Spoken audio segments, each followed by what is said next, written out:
ചോദ്യം: യുനെസ്കോ പൈതൃക പട്ടികയിൽ ഉൾപ്പെടുത്തിയിരുന്ന മാനവിക പൈതൃകം വിളിച്ചോതുന്ന കേരളത്തിലെ രണ്ടാമത്തെ കലാരൂപം ഏത്? സ്പെക്ട്രത്തില് അഞ്ചാമത്തെ ഊർജ നിലയിൽ നിന്ന് ആദ്യത്തെ ഊർജ നിലയിലേക്കുള്ള ഇലക്ട്രോണിന്റെ പരിവർത്തന ഫലമായി ഉണ്ടാകുന്ന ശ്രേണി കാണപ്പെടുന്നത് ഏത് മേഖലയിലാണ് എന്നുള്ളതാണ് ക്വസ്റ്റ്യൻ. GSTN stands for.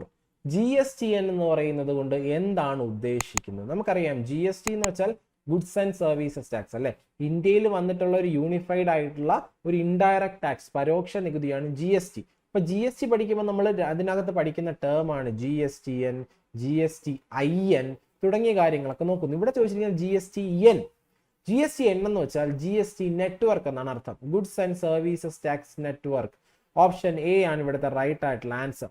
എന്താണ് GST നെറ്റ്വർക്ക്? അതായത് GST ഉണ്ടല്ലോ, GST എന്ന് പറയുന്ന പരോക്ഷ നികുതി അടയ്ക്കുന്ന കച്ചവടക്കാരുണ്ടല്ലോ, ഈ കച്ചവടക്കാര് അവര് എലിജിബിൾ ആയിട്ടുള്ള കച്ചവടക്കാരാണെങ്കിൽ അവർക്ക് GST അടയ്ക്കാൻ വേണ്ടി ആദ്യമായി രജിസ്റ്റർ ചെയ്യുന്ന ഒരു വെബ് പോർട്ടൽ, ഒരു വെബ്സൈറ്റ് ആണ് GSTN, GST നെറ്റ്വർക്ക് എന്ന് പറയുന്നത്. ഇൻഫോസിസ് ഡെവലപ്പ് ചെയ്തിട്ടുള്ള ഒരു വെബ് പോർട്ടലാണ് GST നെറ്റ്വർക്ക്. അതിൽ രജിസ്റ്റർ ചെയ്യുമ്പോൾ ഈ വ്യാപാരികൾക്ക് കിട്ടുന്ന ഒരു നമ്പറാണ് GSTIN, GST ഐഡന്റിഫിക്കേഷൻ നമ്പർ. അപ്പൊ തിരിഞ്ഞു പോരുത്. GSTN GST നെറ്റ്വർക്ക്, GSTIN എന്ന് വെച്ചാൽ GST ഐഡന്റിഫിക്കേഷൻ നമ്പർ. GSTN എന്ന് പറയുന്ന വെബ് പോർട്ടൽ രജിസ്റ്റർ ചെയ്യുമ്പോൾ അവർക്ക് കിട്ടുന്ന നമ്പറാണ് GST ഐഡന്റിഫിക്കേഷൻ നമ്പർ.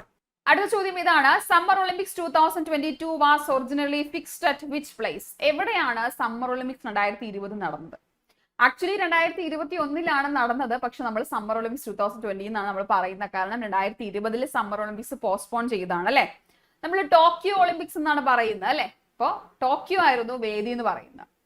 അപ്പൊ നമുക്ക് സമ്മർ ഒളിമ്പിക്സിന്റെ വേദികളൊന്ന് പഠിച്ചു വെക്കാം.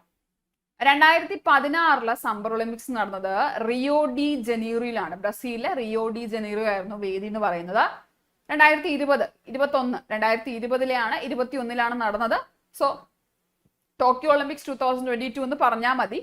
ഓർത്തിരിക്കുക 21 നടന്നതെന്ന്. ടോക്കിയോ, ജപ്പാനിലെ ടോക്കിയോ ആയിരുന്നു വേദി. അടുത്തത് 24 നമ്മുടെ ഒളിമ്പിക്സ് നടക്കാൻ പോകുന്നത് പാരീസ് ആണ്. ഫ്രാൻസിലെ പാരീസ് ആണ് വേദി. 28 നമ്മുടെ സമ്മർ ഒളിമ്പിക്സ് നടക്കാൻ പോകുന്നത് അമേരിക്കയിലെ ലോസ് ആഞ്ചലസിൽ വെച്ചിട്ടാണ്. 32 അതിനുശേഷം നടക്കുന്നത് ഓസ്ട്രേലിയ ബ്രിസ്ബെയിൻ ആണ് വേദി എന്ന് പറയുന്നത്. അപ്പോൾ ഒളിമ്പിക്സിന്റെ കാര്യത്തിൽ നിങ്ങൾ യാതൊരു വിധത്തിലുള്ള കോംപ്രമൈസിനും തയ്യാറാകരുത്. വേദികൾ ഉറപ്പായിട്ടും എന്ത് ചെയ്യും ചോദിക്കും. പ്രിലിംസിന്റെ ക്വസ്റ്റ്യൻസിൽ നിന്ന് സ്പോർട്സ് ഇവന്റുകളുടെ വേദികൾ 1-2 നിങ്ങൾക്ക് എന്ത് ചെയ്യാം പ്രതീക്ഷിക്കാം കറണ്ട് അഫയേഴ്സ് ഭാഗത്ത് നിന്ന്. അടുത്ത ക്വസ്റ്റ്യൻ ഹൈഡ്രജൻ സ്പെക്ട്രവുമായിട്ട് ബന്ധപ്പെട്ട് വരുന്ന ക്വസ്റ്റ്യൻ ആണ്. സ്പെക്ട്രത്തില് അഞ്ചാമത്തെ ഊർജ നിലയിൽ നിന്ന് ആദ്യത്തെ ഊർജ നിലയിലേക്കുള്ള ഇലക്ട്രോണിന്റെ പരിവർത്തന ഫലമായി ഉണ്ടാകുന്ന ശ്രേണി കാണപ്പെടുന്നത് ഏത് മേഖലയിലാണ് എന്നുള്ളതാണ് ക്വസ്റ്റ്യൻ. എന്നിട്ട് നമുക്ക് 4 ഓപ്ഷൻസ് ഉണ്ട്. അൾട്രാ വയലറ്റ് മേഖല, വിസിബിൾ, ഇൻഫ്രാറെഡ് മേഖല, ഫാർ ഇൻഫ്രാറെഡ്. ഇത്രയും നമുക്ക് തന്നിട്ടുണ്ട്. അപ്പൊ ഇത്രയും ക്വസ്റ്റ്യൻ കാണുമ്പോൾ നമ്മൾ വലിയ ടെൻഷൻ അടിക്കേണ്ട കാര്യമൊന്നുമില്ല. ക്വസ്റ്റ്യൻ ഇത് കണ്ടിട്ട് പേടിച്ചൊന്നും പോകണ്ട. നമുക്ക് ചെറിയ കുറച്ച് കാര്യങ്ങൾ മാത്രം പഠിച്ചു വെച്ചാൽ മതി ഈ ഒരു ആൻസറിലേക്ക് എത്താനായിട്ട്. അതായത് ഈ ഒരു ഒറ്റ ടേബിൾ മാത്രം, ഈ ടേബിളിൽ വരുന്ന ഇത്രയും ഡേറ്റ മാത്രം മതി നമുക്ക് എന്ത് ഇങ്ങനെ വരുന്ന ഈ ഹൈഡ്രജൻ സ്പെക്ട്രവുമായിട്ട് ബന്ധപ്പെട്ട് നമുക്ക് എപ്പോഴും വരുന്ന ക്വസ്റ്റ്യൻ ഇതാണ്. ഇതേ നമുക്ക് ചോദിക്കാനുള്ളൂ. അതായത് നമ്മുടെ ഇലക്ട്രോൺ ഏതോ ഉയർന്ന ഒരു ഊർജ്ജ നിലയിൽ ഇരിക്കുകയായിരിക്കും. 5-മത്തെയോ 6-മത്തെയോ 7-മത്തെയോ ഒക്കെ ഊർജ്ജ നിലയിൽ ഈ പറഞ്ഞതുപോലെ ഇരിക്കുകയാണ്. അവിടെ നിന്ന് ആദ്യത്തെയോ 2-മത്തെയോ ഒക്കെ താഴെയുള്ള ഒരു ഊർജ്ജ നിലയിലേക്ക് ഇലക്ട്രോൺ ചാടി ഇറങ്ങി വരികയാണ്. ഇത്രയാണ് നമുക്ക് ക്വസ്റ്റ്യനിൽ പറഞ്ഞിട്ടുണ്ടാവുക. അപ്പൊ ഇന്ന ഒരു ഊർജ്ജ നിലയിൽ നിന്ന് ഇന്ന ഒരു ഊർജ്ജ നിലയിലേക്ക് താഴേക്ക് ഇവൻ ഇറങ്ങി വന്നു എന്ന് നമ്മളോട് പറയുന്നുണ്ടായിരിക്കും. ഓക്കെ, സോ അപ്പൊ അതിൽ നമ്മൾ ആകെ ശ്രദ്ധിക്കേണ്ട കാര്യം ഈ ഇലക്ട്രോൺ ഏത് ഊർജ്ജ നിലയിലേക്കാണ് ഇറങ്ങി വന്നിരിക്കുന്നത് എന്ന് മാത്രം നമ്മൾ ശ്രദ്ധിച്ചാൽ മതി. ഏത് ഊർജ്ജ നില, ഈ ഊർജ്ജ നില എന്ന് പറഞ്ഞിട്ടുണ്ടെങ്കിൽ എന്താ, എനർജി ലെവൽ എന്ന് പറയും. അതെന്താ, നമ്മൾ എപ്പോഴും ഷെല്ല് എന്ന് പറയാറുണ്ട് അല്ലെ. ഇലക്ട്രോൺ ഇരിക്കുന്നത്, ഒരു ആറ്റത്തിനുള്ളിൽ ഇലക്ട്രോൺ ഇരിക്കുന്നത് കെ ഷെല്ലിലാണ്, എൽ ഷെല്ലിലാണ്, എം ഷെല്ലിലാണ് എന്നൊക്കെ പറയും. ആ ഷെല്ല് തന്നെയാണ് ഇത് ഈ പറയുന്ന ഊർജ്ജ നില എന്ന് പറയുന്നത്. അപ്പൊ മുകളിലുള്ള ഒരു ഊർജ്ജനില അല്ലെങ്കിൽ ഒരു ഷെല്ലിൽ ഇരിക്കുന്ന ഇലക്ട്രോൺ താഴെയുള്ള ഏതെങ്കിലും ഒരു ഷെല്ലിലേക്ക് ഇറങ്ങി വരുന്നു, ഊർജ്ജനിലയിലേക്ക് വരുന്നു എന്നാണ് എപ്പോഴും നമ്മളോട് പറയാ. അപ്പൊ അതിൽ എവിടെ നിന്ന് വരുന്നു എന്നുള്ളത് നമ്മൾ നോക്കിയേ ചെയ്യേണ്ട. ഇവിടെ ഇപ്പൊ 5ാമത്തെ ഊർജ്ജനിലയിൽ നിന്ന് വരുന്നു എന്ന് പറയുന്നു. അപ്പൊ നമ്മൾ ഒരു ക്വസ്റ്റ്യനിലും ഇതേപോലെ ഒരു ക്വസ്റ്റ്യൻ വന്നാൽ ഇവൻ എവിടുന്ന് വന്നു എന്ന് നമ്മൾ നോക്കേണ്ട യാതൊരു കാര്യവുമില്ല. ഏത് ഊർജ്ജ നിലയിലേക്കാണ് ഇവർ വരുന്നത് എന്നുള്ളത് മാത്രം നോക്കിയാൽ മതി. ഇപ്പൊ ഇവിടെ എന്താ വന്നിരിക്കുന്നത്? ആദ്യത്തെ ഊർജ്ജ നിലയിലേക്കാണ് ഇവർ വന്നിരിക്കുന്നത് അല്ലെ.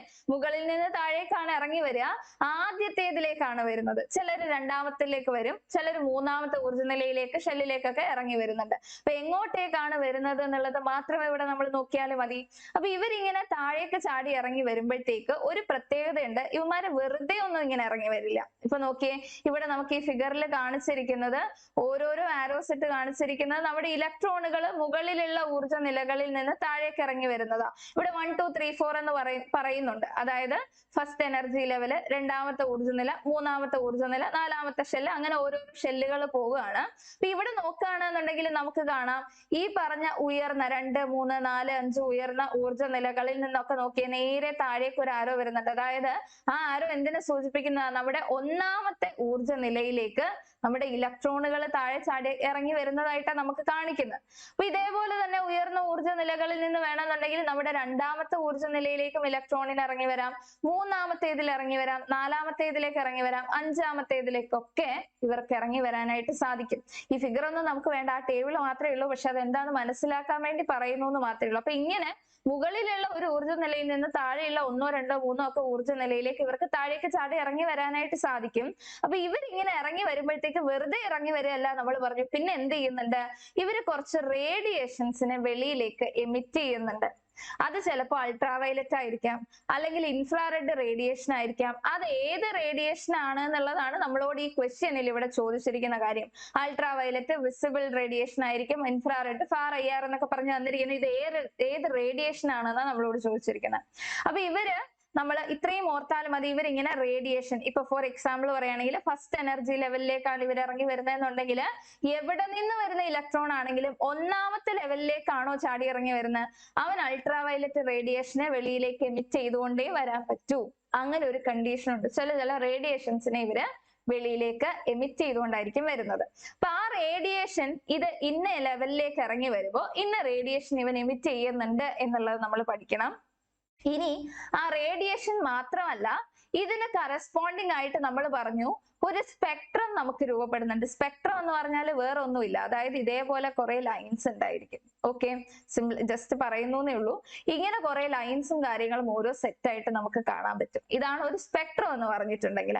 അപ്പൊ ഈ സ്പെക്ട്രത്തിലെ ഈ സ്പെക്ട്രൽ ലൈൻസിനെ അല്ലെങ്കിൽ ഈ സ്പെക്ട്രത്തെ നമുക്ക് 5 മേഖലകളായിട്ട് നമ്മൾ തിരിക്കുന്നുണ്ട്. ഹൈഡ്രജന്റെ സ്പെക്ട്രത്തിന് ആദ്യത്തെ ഒരു സെറ്റിനെ നമ്മൾ വിളിക്കും ലൈമാൻ ശ്രേണി എന്ന് വിളിക്കും. 2ാമത്തെ ഒരു സെറ്റിനെ നമ്മൾ വിളിക്കും ബാമർ ശ്രേണി എന്ന് വിളിക്കും. 3ാമത്തെ ഒരു സെറ്റിനെ എന്ത് വിളിക്കും? പാഷൻ ശ്രേണി എന്ന് വിളിക്കും. ഇനി അടുത്തതിനെ നമ്മൾ ബ്രാക്കറ്റ് ശ്രേണി എന്ന് വിളിക്കും. ലാസ്റ്റ് വരുന്നതിനെ നമ്മൾ ഫൺ ശ്രേണി അല്ലെങ്കിൽ ഫൺ സീരീസ് എന്ന് വിളിക്കും. ആകെ നമ്മൾ ഈ പേരുകളൊന്ന് കാണാതെ പഠിക്കണം. ഏതൊക്കെയാ? Lyman series, Balmer series, passion, bracket and fun series. ഇത്രയും നമ്മൾ പഠിച്ചു വെക്കണം. അത് ഈ ഓർഡറിൽ തന്നെ നമ്മൾ പഠിച്ചു വെക്കണം. ഓക്കെ ആണോ? അപ്പൊ ഏതൊക്കെയാ ശ്രേണികൾ? ആ ഓർഡറിൽ ഒന്ന് പറഞ്ഞേ. ലൈമാൻ ഉണ്ട്, ബാമർ ഉണ്ട്, പാഷൻ ഉണ്ട്, ബ്രാക്കറ്റ് ഉണ്ട്, ഫൺ സീരീസ് ഉണ്ട് അല്ലെ. അപ്പൊ ഇത് ഓർത്ത് വെക്കാം. ഇത് ഏത് ശ്രേണിയാണ്, അതായത് ഓരോ ലെവലിലേക്ക് ഇവർ ഇറങ്ങി വരുന്നു എന്ന് നമ്മൾ പറയുമ്പോൾ ഇതിന് കറസ്പോണ്ടിങ് ആയിട്ട് നമുക്ക് ഒരു പെർട്ടിക്കുലർ ശ്രേണി ഉണ്ടായിരിക്കും. ആ ശ്രേണിയും പഠിക്കണം. ആ ഏത് എനർജി ലെവലിലേക്കാണോ ഇവർ ഇറങ്ങി വരുന്നത് അതിനനുസരിച്ച് ഇവരൊരു റേഡിയേഷനെയും എമിറ്റ് ചെയ്യുന്നുണ്ട്. അത് നമ്മൾ പഠിക്കണം. അപ്പൊ നമ്മൾ പറഞ്ഞു ഈ പറഞ്ഞ Lyman, Balmer, passion, bracket, fun series ആ ഓർഡറിൽ പഠിക്കുമ്പോൾ 1 2 3 4 5 എന്ന് പറഞ്ഞിട്ട് ഓർത്ത് വെക്കാം. അതായത് ഏത് ഉയർന്ന എനർജി ലെവലിൽ നിന്നാണെങ്കിലും 1ാമത്തെ ഊർജ്ജ നിലയിലേക്കാണ് ഇവർ വരുന്നത്, താഴേക്ക് ഇറങ്ങി വരുന്നത് എന്നുണ്ടെങ്കിൽ അത് ഏത് ശ്രേണിയിലായിരിക്കും വരുന്നുണ്ടാവുക? ലൈമാൻ ശ്രേണി ആയിരിക്കും. ഓക്കെ, ഇപ്പൊ നമ്മുടെ ക്വസ്റ്റ്യനിൽ ലൈമാൻ ആയിരുന്നില്ല, ശ്രേണി ആയിരുന്നില്ല നമുക്ക്, അതായത് ശ്രേണി ആയിരുന്നില്ല ചോദിച്ചിരുന്നത്, നമ്മളോട് റേഡിയേഷൻ ആയിരുന്നു ചോദിച്ചിരുന്നത്. അപ്പൊ നമുക്ക് ചിലപ്പോൾ ശ്രേണിയും ചോദിക്കാം. അപ്പൊ ഓർക്കണം, നമുക്ക് ഒന്നാമത്തെ ഊർജ്ജ നിലയിലേക്ക് ഇറങ്ങി വരുന്ന ആളാണെന്നുണ്ടെങ്കിൽ അവൻ ഏത് ശ്രേണിയായിരിക്കും? ലൈമാൻ ശ്രേണിയിലായിരിക്കും വരുന്ന. ഇനി രണ്ടാമത്തെ ഊർജ്ജ നിലയിലേക്കാണ് എന്നുണ്ടെങ്കിൽ ഏത് ശ്രേണിയായിരിക്കും? ബാമർ ശ്രേണിയായിരിക്കും വരുന്നത്. സെക്കൻഡ് ബാമർ അല്ലേ? ഇനി അതിനുശേഷം മൂന്നാമതായിട്ട് നമ്മൾ പഠിച്ചതാണ് പാഷൻസ് റേഡിയസ്. അതായത് മൂന്നാമത്തെ ഊർജ്ജ നിലയിലെ 4, 5, 6, 7 ഊർജ്ജ നിലകളിൽ നിന്നൊക്കെ താഴെയുള്ള മൂന്നാമത്തെ ഊർജ്ജ നിലയിലേക്കാണ് ഇലക്ട്രോൺ ചാടി ഇറങ്ങി വരുന്നത് എന്നുണ്ടെങ്കിൽ അവൻ ഏത് ശ്രേണിയിലായിരിക്കും? പാഷൻ ശ്രേണിയായിരിക്കും. ഇനി നാലാമത്തെ ഊർജ്ജ നിലയിലേക്കാണ് ഇറങ്ങി വരുന്നതെന്നുണ്ടെങ്കിൽ ബ്രാക്കറ്റ് ശ്രേണി ആയിരിക്കും. അഞ്ചാമത്തേതിലേക്കാണ് ഇറങ്ങി വരുന്നത്, അതായത് 6, 7, 8, 9 ഊർജ്ജ നിലകളിൽ നിന്നൊക്കെ അഞ്ചാമത്തെ ഊർജ്ജ നിലയിലേക്കാണ് ഇവൻ ഇറങ്ങി വരുന്നത് എന്നുണ്ടെങ്കിൽ അത് ഏത് ശ്രേണിയായിരിക്കും? ഫൺ ശ്രേണിയായിരിക്കും. ഓക്കെ ആണോ? അപ്പൊ 1, 2, 3, 4, 5 Lyman, Balmer, passion, bracket and fun എന്ന് പറഞ്ഞിട്ട് ആ ഓർഡറിൽ പഠിച്ചാലും മതി. എന്നിട്ട് ഇന്ന ഒരു ഊർജ്ജ നിലയിലേക്ക് ഇവർ ഇറങ്ങി വരുന്നു എന്ന് പറയുമ്പോഴത്തേക്കിന് അതിന് കറസ്പോണ്ടിങ് ആയിട്ടുള്ള ആ ഒരു ശ്രേണി ഏതാണോ അതായിരിക്കും നമ്മുടെ ആൻസർ എന്ന് പറയുന്നത്. ഓക്കെ അല്ലെ? ഇനി ശ്രേണി മാത്രമല്ല, ഇതിന് കറസ്പോണ്ടിങ് ആയിട്ട് ആ റേഡിയേഷൻസ് കൂടി നമ്മൾ പഠിച്ചു വെക്കണം. റേഡിയേഷൻസ് വരുന്ന ഓർഡർ ഇതാണ്: അൾട്രാ വയലറ്റ്, വിസിബിൾ, ഇൻഫ്രാറെഡ്. 3 റേഡിയേഷനെ നമുക്ക് പഠിക്കേണ്ടതായിട്ടുള്ളൂ. ഏതൊക്കെയാ? Ultra violet, visible, infrared radiation ആയിരിക്കും. 1, 2, 3, 4, 5. അതായത് ഫസ്റ്റ് എനർജി ലെവലിലേക്കാണ് ഇവർ ഇറങ്ങി വരുന്നത് എന്നുണ്ടെങ്കിൽ ഇവൻ ഏത് റേഡിയേഷൻ എമിറ്റ് ചെയ്തുകൊണ്ട് ഇറങ്ങി വരും? അൾട്രാ വയലറ്റ് റേഡിയേഷൻ എമിറ്റ് ചെയ്തുകൊണ്ട് ഇറങ്ങി വരും. അതിപ്പോ ഏത് എനർജി ലെവലിൽ നിന്നാണ് വരുന്നത് എന്നുള്ളതൊന്നും നമുക്കൊരു വിഷയമല്ല. 2ൽ നിന്നോ 3ൽ നിന്നോ 4, 5, 6, 7, 8 ഏത് എനർജി ലെവലിൽ നിന്നാണെങ്കിലും ഫസ്റ്റ് ലെവലിലേക്കാണോ ഇവൻ ചാടി ഇറങ്ങി വരുന്നത്? അപ്പൊ ഏത് റേഡിയേഷൻ ആയിരിക്കും? അൾട്രാ വയലറ്റ് ആയിരിക്കും. രണ്ടാമത്തെ നമ്മൾ പറഞ്ഞു അൾട്രാ വയലറ്റ്, വിസിബിൾ, ഇൻഫ്രാറെഡ് എന്നാ പറഞ്ഞു. ഒന്നാമത്തേതിലേക്ക് വരുമ്പോൾ അൾട്രാ വയലറ്റ് റേഡിയേഷൻ. രണ്ടാമത്തെ ഊർജ്ജ നിലയിലേക്കാണ് ഇറങ്ങി വരുന്നത് എന്നുണ്ടെങ്കിൽ എന്തായിരിക്കും? വിസിബിൾ റേഡിയേഷൻ ആയിരിക്കും എമിറ്റ് ചെയ്യുന്നത്. ഓക്കെ, വിസിബിൾ മേഖലയിലായിരിക്കും അല്ലെങ്കിൽ വിസിബിൾ റേഡിയേഷൻ ആയിരിക്കും എമിറ്റ് ചെയ്യുക. 3, 4, 5 ലെവൽസിലേക്കാണ് ഇറങ്ങി വരുന്നത് എന്നുണ്ടെങ്കിൽ ഏത് റേഡിയേഷനാ? ഒന്ന് ഓർത്താൽ മതി, ഇൻഫ്രാറെഡ് റേഡിയേഷൻ ആണ് ഓർത്ത് വെക്കാം. ഓക്കെ അല്ലെ? അപ്പോ നമ്മൾ പറഞ്ഞു അൾട്രാ വയലറ്റ്, വിസിബിൾ, ഇൻഫ്രാറെഡ്. ഒന്നിലാണെന്നുണ്ടെങ്കിൽ ഒന്നിലേക്കാണ് വരുന്നതെങ്കിൽ അൾട്രാ വയലറ്റ്, രണ്ടാമത്തെ ലെവലിലേക്ക് വന്നാൽ വിസിബിൾ ആണ്. 3, 4, 5 ലെവൽസിലേക്കാണ് അല്ലെങ്കിൽ ഊർജ്ജ നിലകളിലേക്കാണ് വരുന്നതെന്നുണ്ടെങ്കിൽ ഇൻഫ്രാറെഡ് റേഡിയേഷൻ ആയിരിക്കും, ഇൻഫ്രാറെഡ് മേഖലയായിരിക്കും. ഓർത്ത് വെക്കാം. ക്ലിയർ ആണോ പറഞ്ഞ കാര്യം? ഓക്കെ, ഇനി ഇവിടെ ഒരു കാര്യം കൂടി ശ്രദ്ധിക്കണം. ഇൻഫ്രാറെഡ് മേഖല എന്ന് പറയുമ്പോൾ നമ്മുടെ ഇലക്ട്രോ മാഗ്നറ്റിക് സ്പെക്ട്രത്തിൽ ഒരു റേഞ്ച് ഓഫ് സീരീസ് ആണ് അല്ലെ? അപ്പൊ അവിടെ നമ്മള് നിയർ IR റീജിയൻ, അതായത് IR റീജിയനെ തന്നെ നമുക്ക് നിയർ IR എന്നും ഫാർ IR എന്ന് പറഞ്ഞ് തരംതിരിക്കാനായിട്ട് പറ്റും. അതായത് നമ്മൾ രണ്ടായിട്ട് ഡിവൈഡ് ചെയ്യുന്നുണ്ട്. അപ്പൊ അതിൽ നമ്മുടെ ആദ്യത്തെ, അതായത് മൂന്നാമത്തെ ലെവലിൽ നമ്മൾ പറഞ്ഞു ഒന്നാമത്തേതിൽ അൾട്രാ വയലറ്റ്, 2ലേക്ക് വിസിബിൾ ആണ്, 3ലേക്കാണ് വരുന്നതെന്നുണ്ടെങ്കിൽ ഇൻഫ്രാറെഡ് ആണ് നമുക്കറിയാം. അത് നിയർ IR റീജിയൻ ആണ് എന്നുള്ളത് ഓർത്ത് വെക്കാം. നിയർ IRും ഫാർ IRും എന്താ? വേറെ ഒന്നുമില്ല, നമുക്ക് ഓപ്ഷനിലും ഉണ്ടായിരുന്നു. അതായത് ഇൻഫ്രാറെഡ് എന്ന് പറയുന്ന ആ ഒരു വൈഡ് റേഞ്ച് എന്ന് പറയുന്ന ആ ഒരു റേഡിയേഷൻ, ആ ഒരു റേഞ്ചിനെ നമ്മൾ രണ്ടായിട്ട് തിരിക്കുന്നു, നിയർ IR, ഫാർ IR എന്ന് പറഞ്ഞിട്ട്. അപ്പൊ മൂന്നാമത്തെ ഊർജ്ജ നിലയിലേക്കാണ് ഇലക്ട്രോൺ വരുന്നതെങ്കിൽ ഇൻഫ്രാറെഡ് ഓർത്ത് വെക്കുക, അത് നിയർ IR റീജിയൻ ആണെന്ന് പ്രത്യേകം ഒന്ന് ഓർക്കുക. ചിലപ്പോൾ നമുക്ക് ജനറൽ ആയിട്ട് ഇൻഫ്രാറെഡ് എന്ന് മാത്രമേ തരൂ, ചിലപ്പോൾ ഇപ്പൊ ഓപ്ഷനിൽ വന്നിരുന്നത് പോലെ ഫാർ IR, നിയർ IR എന്നൊക്കെ എടുത്തു തരും. അപ്പൊ അതും കൂടി നമ്മൾ ഓർക്കണം. ഈ നിയർ IR വരുന്നത് എപ്പോഴാണ്? നമ്മുടെ മൂന്നാമത്തെ ഊർജ്ജ നിലയിലേക്ക് ഇലക്ട്രോൺ വരുമ്പോഴാണ് എന്നുള്ളത് ഓർത്ത് വെക്കുക. 4, 5 ഊർജ്ജ നിലകളിലേക്കാണ് ഇലക്ട്രോണുകൾ വരുന്നതെന്നുണ്ടെങ്കിൽ ഏതാണ്? ഫാർ IR റേഡിയേഷൻ ആണ്. രണ്ടും സെയിം ആണ്, ഓർത്ത് വെക്കുക. ഇൻഫ്രാറെഡ് ആണ്, ഫാർ IR ആണ്, ഓർത്ത് വെക്കാം. ഓക്കെ ആണോ പറഞ്ഞ കാര്യം? അപ്പൊ ഏതൊക്കെയാ radiation? Ultra violet, visible, IR radiation ആണ്. ഒന്നാമത്തേലേക്കാണെങ്കിൽ അൾട്രാ വയലറ്റ് റേഡിയേഷൻ എമിറ്റ് ചെയ്യും, രണ്ടാമത്തേലേക്കാണ് വരുന്നതെങ്കിൽ വിസിബിൾ റേഡിയേഷൻ എമിറ്റ് ചെയ്യും, മൂന്നാമത്തെ ഊർജ്ജ നിലയിലേക്കാണ് വരുന്നതെന്നുണ്ടെങ്കിൽ ഇൻഫ്രാറെഡ് ആണ്, അത് നിയർ IR റേഡിയേഷൻ ആണ്, ഓർത്ത് വെക്കാം. ഓക്കെ, അതേപോലെ നാലാമത്തെ ഊർജ്ജ നിലയിലേക്കാണെങ്കിലും അഞ്ചാമത്തെ ഊർജ്ജ നിലയിലേക്കാണ് ഇറങ്ങി വരുന്നത് എന്ന് കണ്ടാലും ഓർത്ത് വെക്കണം, ഏതാണ്? ഇൻഫ്രാറെഡ് ആണ്, ഫാർ IR റേഡിയേഷൻ ആണ് എന്നുള്ളത് ഓർത്ത് വെക്കുക. ക്ലിയർ അല്ലേ? അതേപോലെ ഈ സീരീസ് ഓർക്കുക. നമ്മൾ പറഞ്ഞു 1, 2, 3, 4, 5 Lyman, Balmer, passion, bracket and fun series ഓർത്ത് പോയി. ഇത്രയും കാര്യം ഓർത്താൽ മതി. ഓക്കെ, ക്ലിയർ ആണെന്ന് വിശ്വസിക്കുന്നു. ഈ ഒരു ടേബിളാ.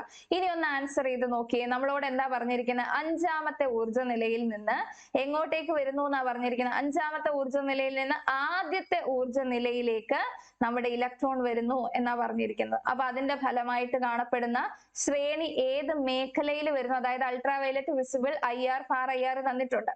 അപ്പൊ ഇത് ഏത് റേഡിയേഷൻ ആണ് എമിറ്റ് ചെയ്തത് എന്നുള്ളതാണ് നമ്മളോട് ചോദിച്ചിരിക്കുന്നത്, അല്ലെ? നമ്മൾ പറഞ്ഞു എവിടെ നിന്ന് വരുന്നു എന്നുള്ളത് നമുക്കൊരു വിഷയമേ അല്ല. എങ്ങോട്ടേക്കാണ് ഇലക്ട്രോൺ വന്നത് എന്നുള്ളതാണ് നമുക്ക് നോക്കേണ്ട കാര്യം. എങ്ങോട്ടേക്കാ വന്നിരിക്കുന്നത്? ആദ്യത്തെ ഫസ്റ്റ് എനർജി ലെവലിലേക്കാണ് വന്നിരിക്കുന്നത്. അപ്പൊ ആദ്യത്തെ എനർജി ലെവൽ എന്ന് പറയുമ്പോഴത്തേക്ക് ഒന്നിലേക്ക് വന്നു കഴിഞ്ഞിട്ടുണ്ടെങ്കിൽ എന്താണ്? നമ്മൾ പറഞ്ഞു അൾട്രാവയലറ്റ് റേഡിയേഷൻ ആണ്, അല്ലെ? ടേബിളിൽ എന്താ 1 2 3 4 5 എന്താ? അൾട്രാവയലറ്റ് അല്ലേ അത് ആദ്യം നമുക്ക് വരുന്നത്. അപ്പൊ ഒന്നാമത്തേലേക്ക് വരുമ്പോഴത്തേക്ക് ഏതാ നമ്മുടെ ആൻസർ വരുന്നത്? അൾട്രാവയലറ്റ് മേഖലയായിരിക്കും. ഇനി നമ്മളോട് പറഞ്ഞിരുന്ന രണ്ടാമത്തെ ഊർജ്ജ നിലയിലേക്കാണ് വരുന്നത് എന്ന് പറഞ്ഞിട്ടുണ്ടായിരുന്നെങ്കിൽ നമ്മൾ എന്താ ആൻസർ ചെയ്തേനെ? വിസിബിൾ മേഖല നമുക്ക് വന്നേനെ. ഓക്കെ, അപ്പൊ ഓർക്കണം, എവിടെ നിന്ന് വരുന്നു എന്നുള്ളത് വിഷയമല്ല, എങ്ങോട്ടേക്കാണ് വന്നിരിക്കുന്നത് എന്ന് മാത്രം നമ്മൾ നോക്കിയാൽ മതി. ഇതിപ്പോ ക്വസ്റ്റ്യനിൽ ഫസ്റ്റിലേക്ക് വന്നു എന്ന് പറഞ്ഞതുകൊണ്ട് അൾട്രാവയലറ്റ് മേഖലയായിരിക്കും, ഓർക്കണം. ഇനി ഇതിൽ നമ്മളോട് ശ്രേണി ഏതായിരുന്നു എന്നാണ് ചോദിച്ചിരുന്നെന്നുണ്ടെങ്കിൽ നമ്മൾ പറഞ്ഞു 1 2 3 4 5 ഓർത്ത് വെക്കണം. Lyman, Balmer, passion, bracket and fun series ആണ്, അല്ലെ? അപ്പൊ ഒന്നാമത്തെ ഊർജ്ജ നിലയിലേക്ക് ഇറങ്ങി വരുമ്പോ അത് ഏത് ശ്രേണിയായിരിക്കും? നമ്മുടെ ആദ്യത്തെ ശ്രേണി ഏതാത്? ലൈമാൻ ശ്രേണിയാണ്, അല്ലെ? ലൈമാൻ ആണ്, ഓർത്ത് വെക്കണം. ഓക്കെ, അപ്പൊ റേഡിയേഷനും അതേപോലെ തന്നെ ശ്രേണി ഓർത്ത് വെക്കുക. ഇനി രണ്ടാമത്തേലേക്കായിരുന്നു എന്നായിരുന്നു നമ്മളോട് പറഞ്ഞിരുന്നെന്നുണ്ടെങ്കിൽ നമ്മൾ പറഞ്ഞു രണ്ടെന്ന് പറയുമ്പോൾ അൾട്രാവയലറ്റ് കഴിഞ്ഞ് പിന്നെ വിസിബിൾ മേഖലയാണ്. സോ വിസിബിൾ മേഖലയാണ്. അതിന് കറസ്പോണ്ടിങ് ആയിട്ടുള്ള ശ്രേണി ഏതായിരുന്നു? രണ്ടാമത്തെ ശ്രേണി ലൈമാൻ കഴിഞ്ഞാല് പിന്നെ ബാമർ ആയിരുന്നു, അല്ലെ? സോ നമ്മളോട് ശ്രേണി ചോദിച്ചിരുന്നെങ്കിൽ ബാമർ ആയിരുന്നു എന്ന് പറഞ്ഞാൽ. ഇങ്ങനെയാണ്. ഈ ഒരു ടേബിൾ മാത്രം മതി നമുക്ക് ഈ ഹൈഡ്രജൻ സ്പെക്ട്രമായിട്ട് ബന്ധപ്പെട്ട് വരുന്ന ക്വസ്റ്റ്യൻ ആൻസർ ചെയ്യാനായിട്ട്. ഇതുമായിട്ട് ബന്ധപ്പെട്ട് നമുക്ക് എക്സാമുകളിൽ റിപ്പീറ്റഡ് ആയിട്ട് ചോദിച്ചിട്ടുള്ളതാണ്. അതുകൊണ്ട് ഈ ഒരു ഭാഗം നന്നായിട്ട് പഠിച്ചു വെക്കാം. ഓക്കെ, അപ്പൊ ഈ ഒരു ടേബിൾ മാത്രം പഠിച്ചു വെച്ചാലും മതി, നന്നായിട്ട് മനസ്സിലാക്കി പഠിക്കാം. ഓക്കെ, ശരി. ചരിത്രവുമായി ബന്ധപ്പെട്ട മറ്റൊരു ചോദ്യം കൂടെ നോക്കാം. ഇന്ന് നമ്മൾ നോക്കുന്നത് ലോക ചരിത്രത്തിലെ ഒരു ചോദ്യമാണ്. ലോക ചരിത്രവുമായി ബന്ധപ്പെട്ട് PSC മുൻവർഷം ചോദിച്ചിരിക്കുന്ന ഒരു ചോദ്യമാണ്. രണ്ടാം ലോക മഹായുദ്ധത്തിന്റെ കാരണങ്ങളെ കുറിച്ചുള്ള വസ്തുതകൾ നോക്കുക. അപ്പൊ രണ്ടാം ലോക മഹായുദ്ധം ഉണ്ടാകാനുള്ള കാരണം 1939 മുതലാണ് രണ്ടാം ലോക മഹായുദ്ധം ഉണ്ടാകുന്നത്. 1939 മുതൽ 1945 വരെയാണ് രണ്ടാം ലോക മഹായുദ്ധം. രണ്ടാം ലോക മഹായുദ്ധം ഉണ്ടാകാനുള്ള കാരണം എന്തൊക്കെയാണ് നോക്കിക്കേ.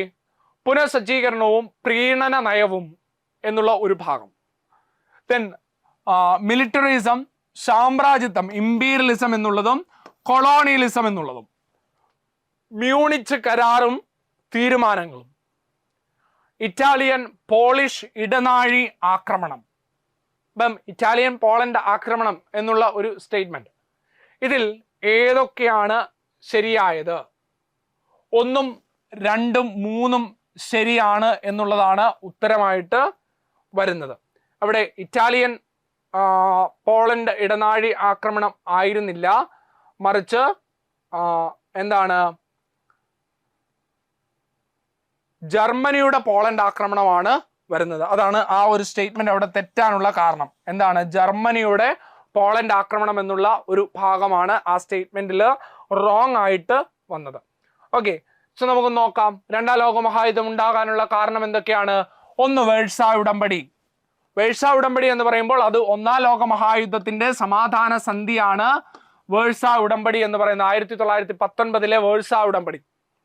വേഴ്സാ ഉടമ്പടിയിൽ എന്താണ്, ജർമ്മനിയിൽ ഒന്നാം ലോക മഹായുദ്ധത്തിന് കുറ്റം മുഴുവൻ ജർമ്മനിയിൽ അടിച്ചേൽപ്പിച്ച് ജർമ്മനിയെ അപമാനിച്ച് അവഹേളിക്കുന്ന ഒരു ഉടമ്പടിയാണ് വേഴ്സാ ഉടമ്പടി.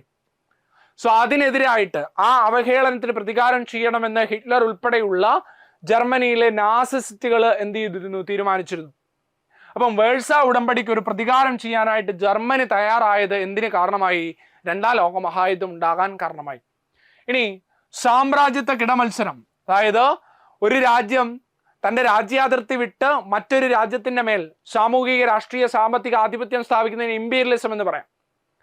അങ്ങനെ ഒരു രാജ്യം മറ്റൊരു രാജ്യത്തിന്മേൽ ഇമ്പീരിയലിസം അല്ലെങ്കിൽ സാമ്രാജ്യത്വം സ്ഥാപിക്കുന്നത്, കോളനികൾ സ്ഥാപിച്ചെടുക്കുന്നത് എന്തിനാണ്? അവിടുന്ന് ആവശ്യമായിട്ടുള്ള റോ മെറ്റീരിയൽ കളക്ട് ചെയ്ത് അവരുടെ വ്യവസായം വർദ്ധിപ്പിക്കാനായിട്ടാണ്. അപ്പം അത്തരത്തില് കോളനിക്ക് വേണ്ടിയിട്ടുള്ള ഒരു കിടമത്സരം രണ്ടാം ലോക മഹായുദ്ധ കാലഘട്ടത്തിലും ഉണ്ടായിരുന്നു. ഒന്നാം ലോക മഹായുദ്ധത്തിന്റെ റീസണും ഇത് തന്നെയാണ്. രണ്ടാം ലോക മഹായുദ്ധ കാലഘട്ടത്തിലും ഇത് തുടർന്നിരുന്നു. ഓക്കെ, ഇനി 1929 സാമ്പത്തിക മാധ്യം ലീഗ് ഓഫ് നേഷന്റെ പരാജയം. ലീഗ് ഓഫ് നേഷൻ എന്നുള്ളത് ഒന്നാം ലോക മഹായുദ്ധാനന്തരം രൂപീകരിക്കപ്പെട്ട, ലോക സമാധാനത്തിന് വേണ്ടി രൂപീകരിക്കപ്പെട്ട ഒരു സംഘടനയാണ് ലീഗ് ഓഫ് നേഷൻ. ആ ലീഗ് ഓഫ് നേഷന്റെ പരാജയം എന്തിന് കാരണമായി? രണ്ടാം ലോക മഹായുദ്ധം ഉണ്ടാകാനുള്ള കാരണമായി. പ്രീണന നയം, അതായത് ജർമ്മനിയെ പ്രീണിപ്പിച്ച് നിർത്താനായിട്ടുള്ള ഒരു ശ്രമം ആര് നടത്തി? സഖ്യശക്തികൾ ബ്രിട്ടനും ഫ്രാൻസും ഒക്കെ നടത്തി. ഫാസിസത്തിന്റെയും നാസിസത്തിന്റെയും വളർച്ച, ജർമ്മനിയുടെ പോളണ്ട് ആക്രമണം എന്നിവ എന്തിന് കാരണമായി? രണ്ടാം ലോക മഹായുദ്ധം ഉണ്ടാകാനുള്ള കാരണമാണ്. ഓക്കെ ആണല്ലോ. അപ്പൊ രണ്ടാം ലോക മഹായുദ്ധത്തിന്റെ കാരണങ്ങൾ നമ്മൾ എന്ത് ചെയ്യുന്നു? ജസ്റ്റ് ഒന്ന് അറിഞ്ഞു പോകുന്നു. ഓക്കെ, അടുത്ത ചോദ്യം, ഇന്ത്യൻ ഭരണഘടനയുടെ പാർട്ട് 9A ചേർത്തത് താഴെ പറയുന്നവയിൽ ഏത് വഴിയാണ്? 73-ാം ഭരണഘടനാ ഭേദഗതി, 74-ാം ഭരണഘടനാ ഭേദഗതി, 72-ാം ഭരണഘടനാ ഭേദഗതി, മുകളിൽ പറഞ്ഞവയൊന്നുമല്ല. എന്താണ് പാർട്ട് 9A? എന്താണ് പാർട്ട് 9A പറയുന്നത്? ഭരണഘടനയിലെ പാർട്ട് 9A എന്താണ് പറയുന്നത്? ഇത് 73, 74, 72. എന്താണ് 73, 74 എന്നറിയോ? 73-ാം ഭേദഗതിയും 74-ാം ഭേദഗതിയും എന്തുമായിട്ട് ബന്ധപ്പെട്ടതാണ്? പഞ്ചായത്തുകളും മുനിസിപ്പാലിറ്റിയും ഒക്കെ ആയിട്ട് ബന്ധപ്പെട്ടതാണ്. സോ ഇവിടെ ഇതിന്റെ കറക്റ്റ് ആൻസർ വരുന്നത് 74-ാം ഭരണഘടനാ ഭേദഗതിയാണ്. ഓക്കെ, പ്രാദേശിക ഗവൺമെന്റുകളെ ശക്തിപ്പെടുത്തുക, രാജ്യത്തുടനീളമുള്ള എല്ലാ തദ്ദേശ ഗവൺമെന്റുകളുടെ ഘടനയിലും പ്രവർത്തനത്തിലും ഒരു ഏകീകൃത സ്വഭാവം ഉറപ്പുവരുത്തുക എന്ന ലക്ഷ്യത്തോടെ വന്ന ഭരണഘടനാ ഭേദഗതികളാണ് 73ഉം 74ഉം അല്ലെ, നമ്മുടെ പഞ്ചായത്തി രാജും മുനിസിപ്പാലിറ്റിയും. അപ്പൊ എന്താണ്? പ്രാദേശിക ഗവൺമെന്റുകളെ, തദ്ദേശ സ്വയംഭരണ സ്ഥാപനങ്ങൾ എന്ന് പറഞ്ഞാൽ ആ ഒരു പ്രദേശത്തിന്റെ ഗവൺമെന്റുകളാണ് അല്ലെ.